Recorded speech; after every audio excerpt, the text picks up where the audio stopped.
the war came, and I was the prime age of 20 years of age in 1939 when the war started, and I first volunteered in November.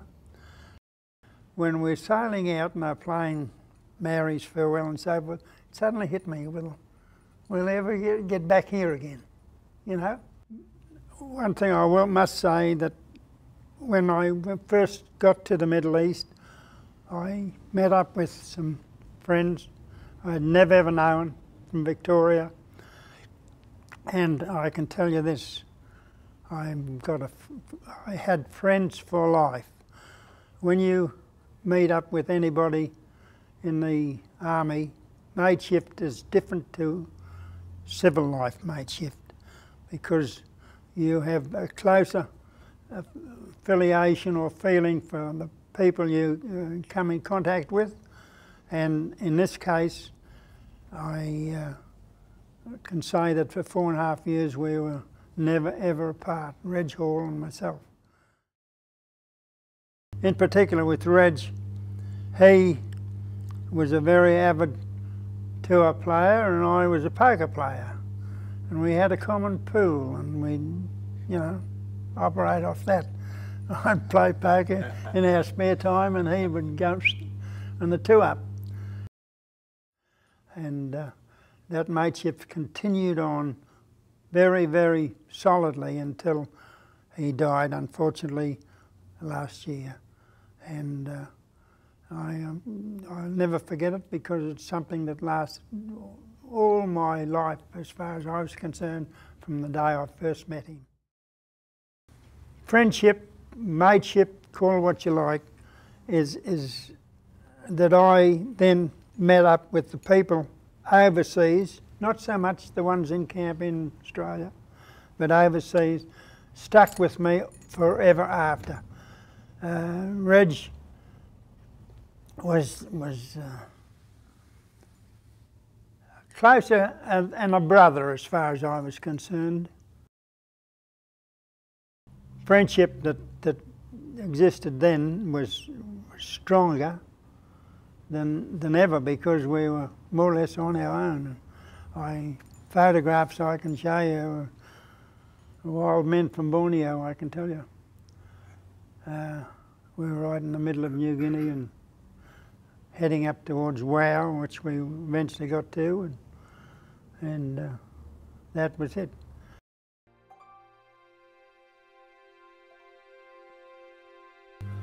The war was gradually coming to an end, and they decided just to leave us, and that's where I was when the war finished.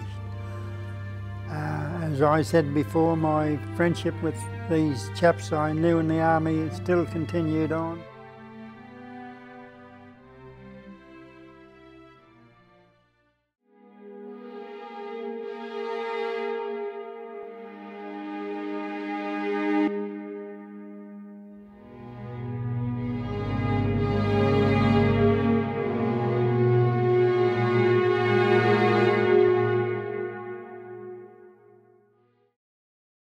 So I knew it wasn't just a great adventure, but when the Korean War started up, I knew it was serious, and I knew what was going on should be stopped.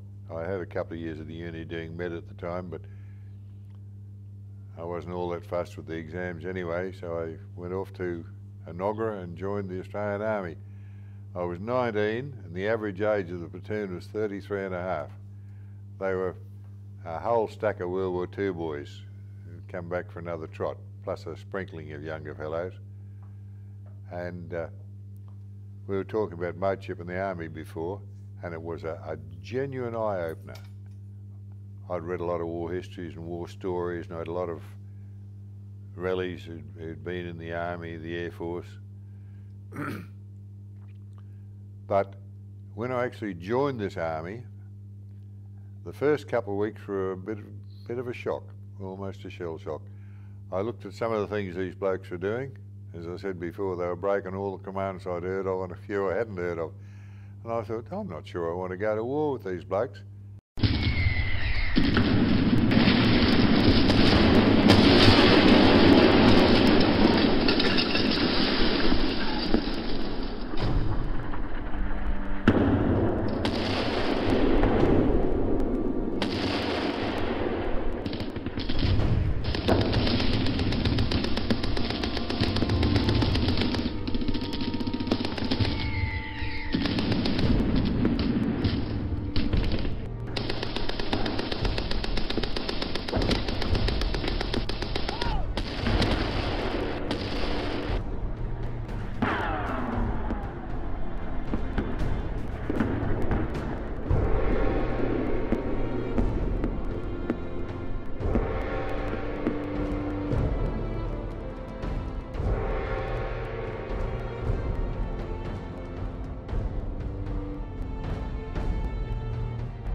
The great majority of the blokes I still know,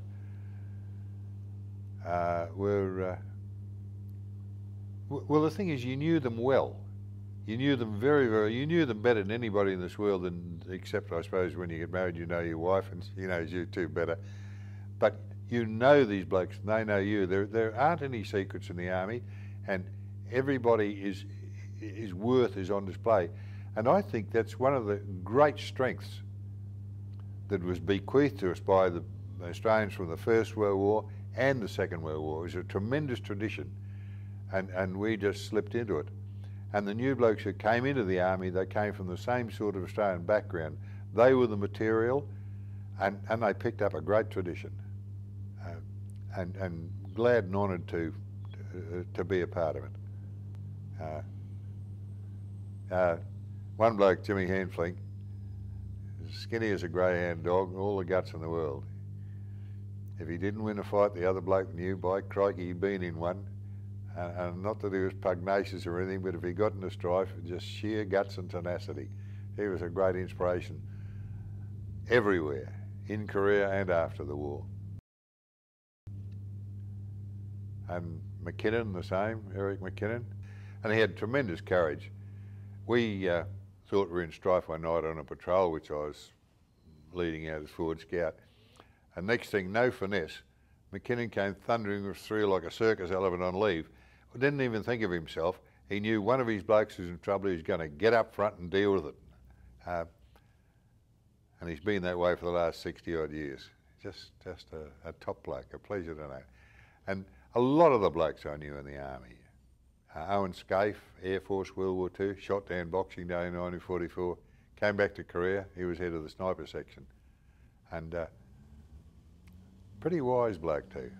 He handled the blokes in the section very, very well indeed. Oh, there are other blokes you meet in the RSL afterwards, and you look at them and think, they remind me of so-and-so. They had that same tradition and that same way of carrying themselves. They all had that stamp on them. And one of the great advantages we had, that Harold was talking about before, I think, is we were all volunteers. That's a tremendous advantage in a group or an army.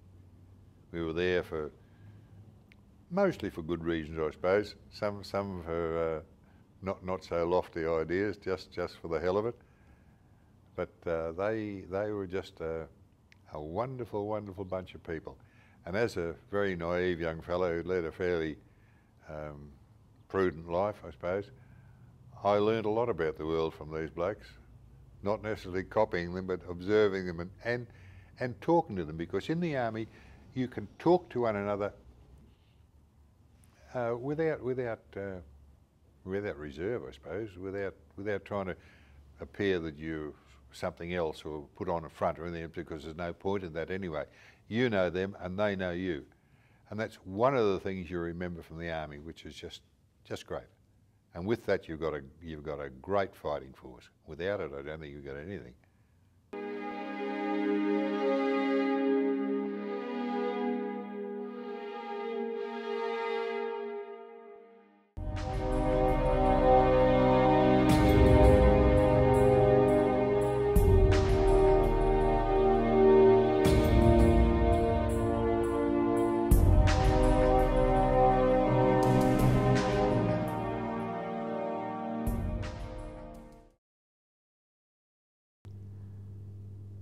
I was very pleased to see that in almost every case, these young fellows who had come into the army, not by choice, by conscription, had put all their reluctance to join the army behind them and were committed to making the most of their 2 years military service. Many great friendships developed. My best friends from the army are ex-national servicemen. And then in '67 we arrived in Vietnam, and many of us were separated. Some went to 1 Field Squadron, which was the unit I went to. Some went to 17 Construction Squadron in Vung Tau. So basically we parted company. The guys that I worked with in Vietnam well and truly knew and the extent of the danger that we would be facing. We relied on each other.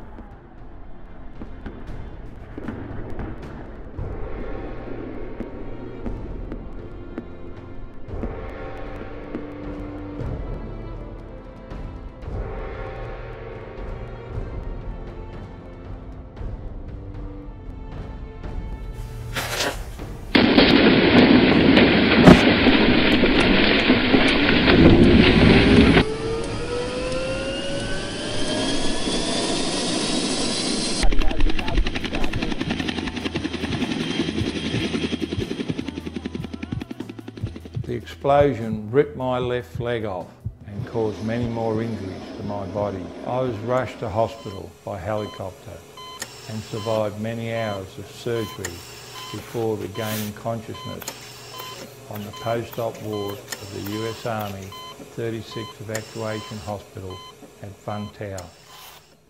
10 days later, my right hand was amputated.